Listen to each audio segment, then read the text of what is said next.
నమస్తే, welcome to YoYo TV. AP రాజకీయాలు వేడెక్కాయి. ముఖ్యంగా వైసీపీలో టికెట్ల కేటాయింపు నేతల మధ్య నిప్పుల కుంపటిని రాజేస్తున్నాయి. నిన్నటి వరకు అలాయ్ బలాయ్ ఇచ్చుకున్న నేతలు సైతం ప్రత్యర్థులుగా మారాల్సిన పరిస్థితి.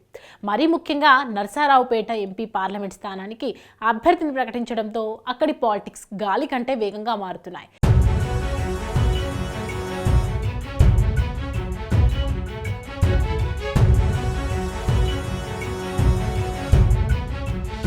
అయితే 2019 అసెంబ్లీ ఎన్నికల్లో నరసరావుపేట నుంచి వైసీపీ ఎంపీ అభ్యర్థిగా బరిలోకి దిగి గెలిచారు లావు శ్రీకృష్ణదేవరాయలు.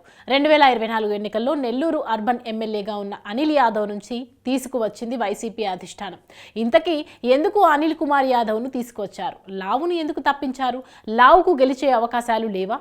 అయితే లావు శ్రీకృష్ణదేవరాయలు నరసరావుపేట ఎంపీ టికెట్ ఇవ్వకపోవడానికి పెద్ద కారణాలు ఏమీ లేవు. కక్ష సాధింపులు కూడా లేవు. సోషల్ ఇంజనీరింగ్లో భాగంగా సీఎం జగన్ బీసీలకు టికెట్ ఇవ్వాలనుకుంటున్నారు. ఇప్పటికే ఈ పార్లమెంటు పరిధిలోని 7 అసెంబ్లీ నియోజకవర్గాల్లో 3 రెడ్లకు, 2 కమ్మ సామాజిక వర్గానికి చెందిన వారికి, 2 కాపులకు టికెట్లు ఇచ్చారు. కాబట్టి ఎంపీ స్థానం అయిన బీసీకి ఇవ్వాలని వైసీపీ ప్లాన్. అందుకే నరసరావుపేట ఎంపీ టికెట్ లావుకు ఇవ్వలేకపోయారు తప్ప ఆయన గెలవరనే కారణం అయితే కాదు. పైగా 2019లో లావు శ్రీకృష్ణదేవరాయలు అడిగారు.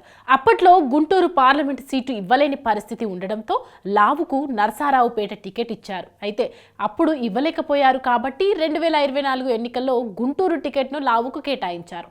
కానీ లావు అందుకు నో చెప్పారు. ఎందుకంటే నరసరావుపేటలో 5 ఏళ్ల పాటు బలం పెంచుకున్నారు. అంతేకాకుండా అభివృద్ధి కూడా చేశారు. అందుకే మళ్ళీ ఇక్కడి నుంచి పోటీ చేస్తానని లావు జగన్కు చెప్పారు. కానీ గుంటూరు నుంచి పోటీ చేయాల్సిందే అని అధిష్టానం స్ట్రాంగ్గా చెప్పింది. అంతేకాకుండా గుంటూరులో టీడీపీకి గట్టి పట్టుంది కాబట్టి ఒకవేళ ఓడిపోతే 2026లో రాజ్యసభ టికెట్ ఇస్తామని లావుకు జగన్ ఆఫర్ కూడా ఇచ్చారని చెప్తున్నారు.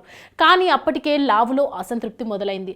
బీసీ ఫ్యాక్టర్ ఉపయోగించుకొని నియోజకవర్గాలు మార్చడం లేదు. అంతేకాకుండా విడుదల రజనితో లావుకు కొంత గ్యాప్ కూడా వచ్చింది.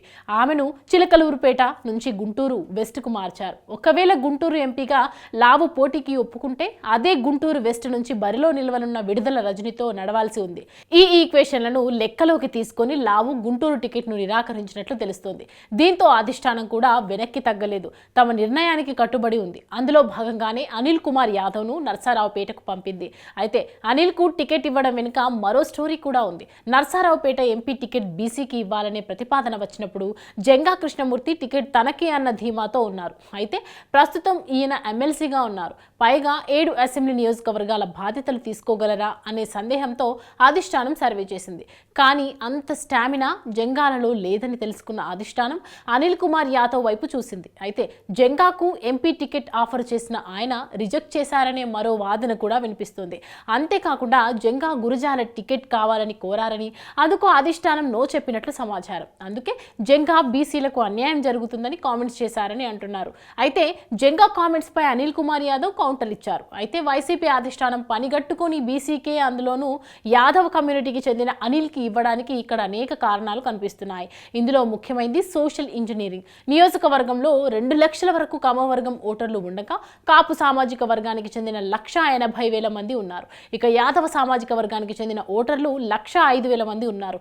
ఇక్కడ కాపు కమ్మ సామాజిక వర్గానికి చెందిన ఓటర్లే ఎక్కువగా ఉన్నా యాదవ్ సామాజిక వర్గానికి చెందిన వారికి టికెట్ ఇవ్వడానికి కారణం ఇక్కడ ఎస్సీ, ఎస్టీ, ముస్లిం ఓటర్లే అని చెప్పాలి. నరసరావుపేట పార్లమెంటు పరిధిలో 1,00,000కు పైగా మైనారిటీ ఓట్లు ఉన్నారు. ఇక ఎస్సీ వర్గ ఓటర్లు 2,75,000 మంది ఉంటారు. యాదవ్, ఎస్సీ, మైనారిటీ ఓటర్లను కలిపితే కమ్మ, కాపు కంటే ఎక్కువే ఓటర్లు ఉంటారు. కాబట్టి తమ అభ్యర్థికే ఓట్లు ఎక్కువగా వస్తాయనే అంచనాతో వైసీపీ ఉంది. అయితే నరసరావుపేటలో అనిల్ కుమార్ యాదవ్ నాన్ లోకల్ అయినప్పటికీ వైసీపీ అధిష్టానంలో ఓ ధీమా కనిపిస్తోంది. ఇందుకు కారణం నరసరావుపేట ఒకప్పుడు వలసలకు కేంద్ర స్థానం. ఇక్కడ నుంచి నేదురుమల్లి, మేకపాటి, రోషయ్య, రాయపాటి గెలుస్తూ వచ్చారు. 2009కి ముందు వరకు ఈ నియోజకవర్గంలో కాంగ్రెస్ కు గట్టి పట్టు ఉండేది. 1977 నుంచి 7 సార్లు కాంగ్రెస్ గెలిస్తే 4 సార్లు టీడీపీ, ఒకసారి వైసీపీ అభ్యర్థులు గెలుపొందారు.